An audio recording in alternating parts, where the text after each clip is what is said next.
In 2023, the OnePlus 11R sold like hotcakes in the 40,000 rupees price segment, but then the Neo 7 Pro came and it stole the thunder away from the 11R. Now, in a similar fashion, it is the OnePlus 12R this time around, a solid phone for about 40 to 45,000 rupees, but at a lower price. I think that the Neo 9 Pro would be a better deal. Why? I try to answer it in my quick 5-point review. Alright, the iQOO Neo 9 Pro does not have a metal frame like the OnePlus 12R, but hey, it does have a vegan leather back, which is quite nice to the touch.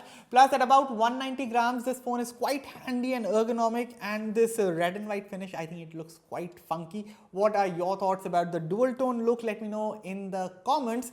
Also, this phone does not have an IP rating like the 12R, but I'm guessing this is why the Neo 9 Pro is also cheaper than the OnePlus 12R. Now, for all practical reasons, I think the Neo 9 Pro's display is better than the OnePlus 12R's display. First up, it is flat, so no chances of missed touches and stuff. And there's 3000 nits peak brightness, which iQOO is claiming.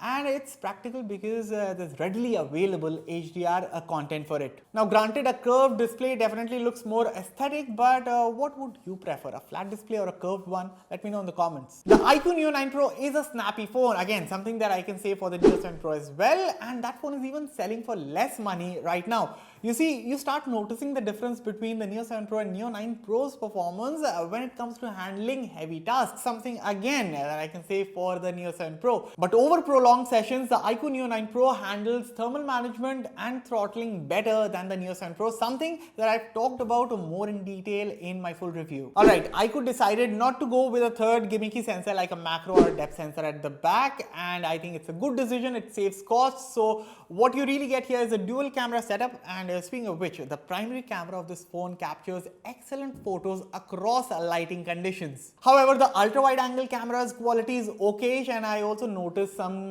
barrel distortion around the edges in my photos, but of course I've talked in detail about the camera performance in the full review. Be sure to check it out. Now, battery life is one area where the Neo 9 Pro absolutely shines. Of course, like many modern smartphones, this one can also last you a full day on a single charge, but what really impressed me is that this phone has excellent battery management under heavy loads. Overall, I would say in comparison to the 12R, yes, the Neo 9 Pro does miss out on a metal frame, an IP rating, a 16GB RAM option, and a larger 5500 mAh battery.